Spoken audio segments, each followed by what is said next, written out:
Hello students, क्या आप भी एमपी टेट वर्ग 1, 2, 3 के साथ सी टेट की तैयारी करना चाहते हैं? यानी आपने ये सोचा है कि मैं एक साथ कई एग्ज़ाम की तैयारी करूं, लेकिन कैसे करूं, किस प्रकार से करूं, अभी मुझे कोई आइडिया नहीं है। मैं करना तो चाहती हूं कि मैं ऐसी पढ़ाई करूं, ऐसा मतलब अपना एक डेली का रूटीन बना लूँ। मैं इस प्रकार से तैयारी करूँ कि मेरी जो तैयारी है वो एक साथ कई सारे एग्ज़ामों की हो जाए। तो यहाँ पे मैं सबसे पहले बात करूँगी एमपी टेट और सी टेट को जो एस्पिरेंट साथ में लेके चलना चाहते हैं, कैसे उनको मतलब किस प्रकार से पढ़ाई करें कि उनका जो पेपर है वो दोनों मतलब दोनों की एक प्रकार से मैं ये कहूँ कि वो कैसे पढ़ाई करें कि उनकी जो तैयारी है वो दोनों एग्ज़ाम के लिए प्रॉपर हो जाए। तो देखिए, सबसे पहले मैं ये कहूँगी कि आप ना चाहे एमपी टेट की तैयारी करना चाहते हैं, चाहे सी टेट की तैयारी करना चाहते हैं, आपको प्रॉपर उसका सिलेबस निकलवा के रखना पड़ेगा। आप सिलेबस उसका निकलवाइए, सिलेबस रखिए और सिलेबस के अकॉर्डिंग आप काम करना शुरू कर दीजिए। जैसे अगर मैं सी टेट और एमपी टेट में कॉमन चीज़ें बात करूँ, तो कॉमन चीज़ें ये है कि आपकी जो पर्टिकुलर सब्जेक्ट है, जैसे अगर आप साइंस के स्टूडेंट्स हैं, साइंस के एस्पिरेंट हैं, तो जो साइंस सब्जेक्ट है वो पर्टिकुलर रहती है, सी टेट में भी रहेगी और एमपी टेट में भी रहेगी। तो आप उसको इस प्रकार से लेके चल सकते हैं कि जैसे आप साइंस को अच्छे से फोकस करिए, साइंस की पढ़ाई करिए, और जब साइंस पढ़ेंगे तो आपको एमपी टेट के साथ साथ सी टेट और बहुत सारे ऐसे एग्ज़ाम हैं जिनके लिए एलिजिबल हो जाएगी। मतलब आप परिपूर्ण रूप से बिल्कुल मतलब कि आपको ना अगर साइंस में नॉलेज अच्छा होता है, पकड़ अच्छी होती है, तो आपके कई सारे एग्ज़ाम निकल जाते हैं। तो अगर आप कुछ बिंदु पर ध्यान देते हैं, कुछ पॉइंट्स देखते हैं, तो आप केवल परीक्षा ही क्लियर नहीं कर सकते, बल्कि आपका सिलेक्शन भी अच्छी तरह से हो सकता है। तो सबसे पहले अगर हम बात करें तो आपको अपना सिलेबस निकलवाना है। सिलेबस निकलवाइए, सिलेबस में देखिए क्या कैसे पूछा है, कौन से कैसे चैप्टर आने वाले हैं। उसके बाद आप सिलेबस अपने पास रखिए। फिर आप उसके बाद सिलेबस के बाद अपने कंटेंट कलेक्ट करिए, जो भी आपके पास कंटेंट अवेलेबल है। जैसे मैं अगर बात करूं तो एनसीईआरटी बुक आपके लिए सबसे ज़्यादा बेस्ट है, क्योंकि एनसीईआरटी बुक एलिजिबल सबके पास मतलब आसानी से मिल भी जाती है, क्योंकि आपने पढ़ा है तो आपकी पुरानी भी बुक होगी। आपके अगल बगल बहुत सारे ऐसे स्टूडेंट होंगे जो अभी 9th 10th 11th 12th में होंगे, तो प्रॉपर आपको उसकी बुक मिल जाएगी। तो आप एनसीईआरटी बुक लीजिए और उससे पढ़ाई करना स्टार्ट कर दीजिए। उसके बाद जैसे एनसीईआरटी के साथ साथ अगर आप एडवांस लेवल का भी कुछ देखना चाहती हैं, तो अगर कोई आपको सजेस्ट कर रहा है तो आप कोई भी रेफरेंस बुक को रख सकती हैं।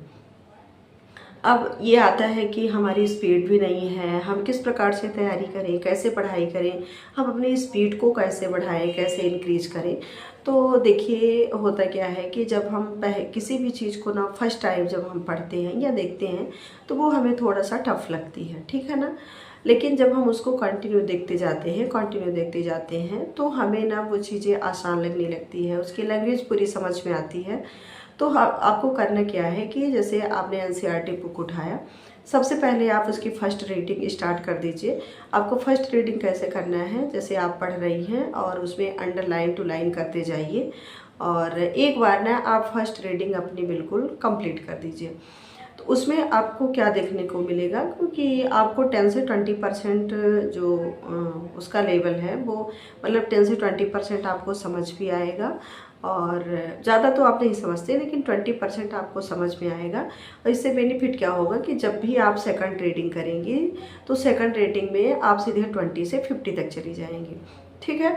तो मतलब आप कॉमनली ये चीज़ रखिए, मतलब ये चीज़ बिल्कुल मेन पॉइंट बना के रखिए कि हमें एनसीईआरटी बुक को दो तीन बार मतलब 3 से बार ज़्यादा बार ही मुझे स्टडी करना है। बिल्कुल प्रॉपर स्टडी करिए। देखिए, आपको उसी में शॉर्ट नोट भी बनाते जाना है। इससे क्या होगा कि जब भी आपकी सेकंड या थर्ड रीडिंग होगी, तो आपको पूरी बुक नहीं देखना पड़ेगा। आप केवल जो भी आपने अंडरलाइन किया है उसको आप देखती जाएंगी, और आपका टॉपिक जो है वो क्लियर होता जाएगा।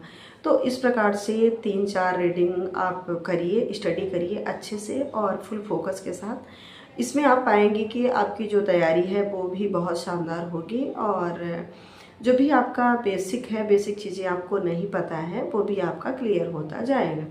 उसके बाद जैसे आपकी जो बुक है वो आपने स्टडी कर लिया है, अब बात आती है कि हम उसका रिवीजन करें। रिवीजन के बाद हमें प्रैक्टिस करना है, प्रैक्टिस सेट लगाना है।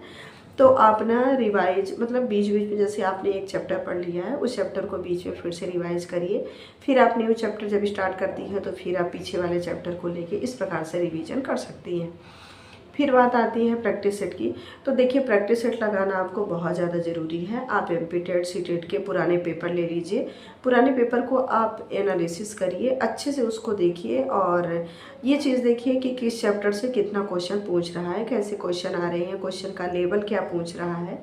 तो इससे ये होगा कि आपकी जो तैयारी होगी वो भी अच्छी होगी, और आपको ये भी पता चल जाएगा कि जो हमारे पेपर का लेवल है वो किस प्रकार से आ रहा है। तो आप ना ऐसा करके मतलब अपनी जो तैयारी है उसको शानदार कर सकती हैं। तो देखिए अगर हम इसमें कॉमन सब्जेक्ट की बात करें तो साइंस हमारी कॉमन सब्जेक्ट हो गई। उसके बाद हिंदी, इंग्लिश और मैथ, जीके, एमपी जीके भी आजकल हर उसमें पूछ रहा है, तो एमपी जीके भी आपका कॉमन हो गया है, दोनों में आएगा। और सीटेट के अलावा आप अगर और कोई तैयारी मतलब कोई एग्ज़ाम देना चाहते हैं तो उसके लिए भी आपको यूजफुल रहेगा। तो इस प्रकार से आप अपनी तैयारी को करिए।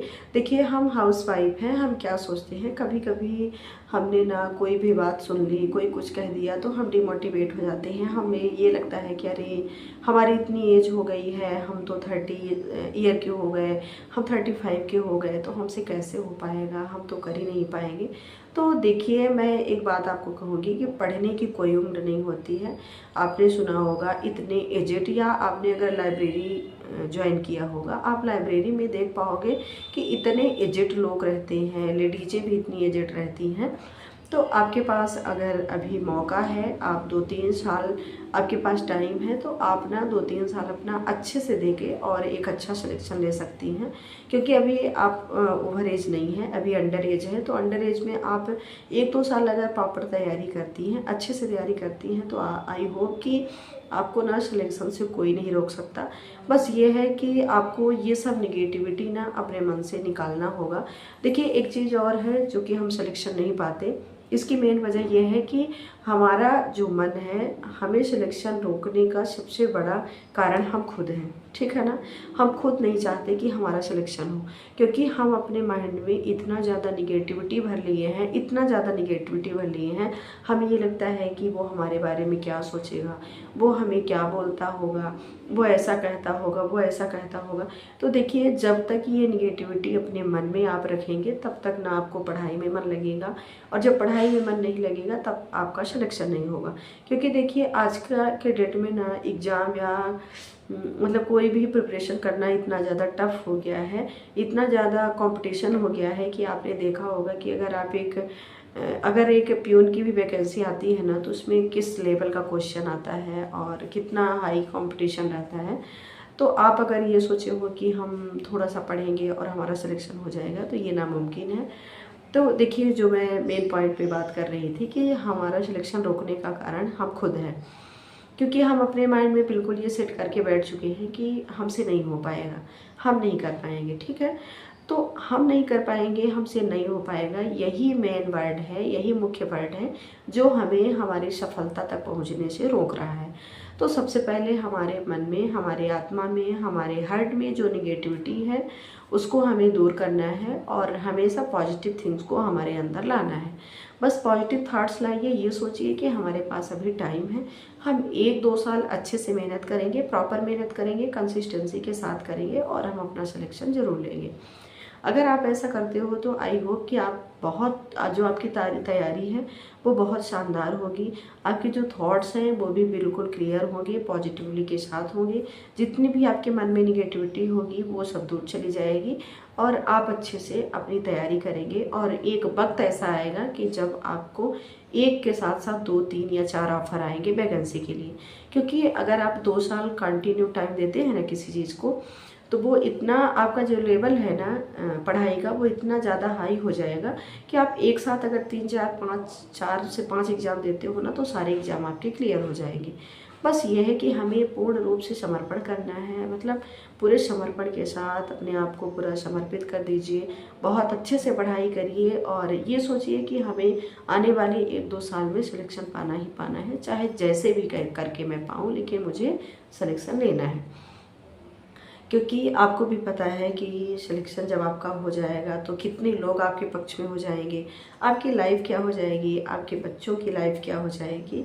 तो यानी अगर आप अच्छे से तैयारी करते हो, अच्छे से मेहनत करते हो, 1-2 साल प्रॉपर आप टाइम देते हो, तो आप ना बहुत ऊंचे स्टैंडर्ड पे पहुंच जाओगे, जिसकी आपने कामना ना की होगी और सोचा ना होगा।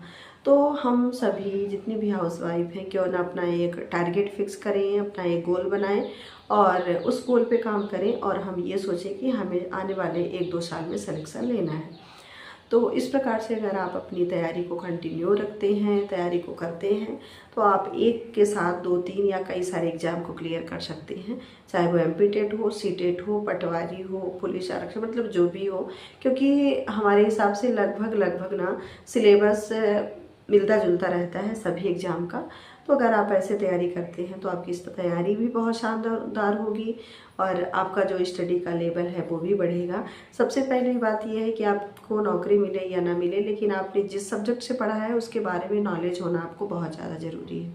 क्योंकि आपने अगर ग्रेजुएट, पोस्ट ग्रेजुएट हैं, आपके पास इतनी सारी डिग्रियां हैं, तो डिग्रियां रखने से मतलब कुछ भी नहीं है। यह है कि हमें उसके बारे में पूरा नॉलेज होना चाहिए, हमने किस सब्जेक्ट से पढ़ाई की है, कितना। तो बाय चांस अगर आपको सिलेक्शन नहीं मिलता तो आपके पास एक ये भी है कि आपको मतलब आपके सब्जेक्ट के प्रति अच्छा नॉलेज हो जाएगा, आप अच्छे से जानकार हो जाओगे। तो अब हम करेंगे वीडियो को एंड और आप सभी को ऑल द बेस्ट।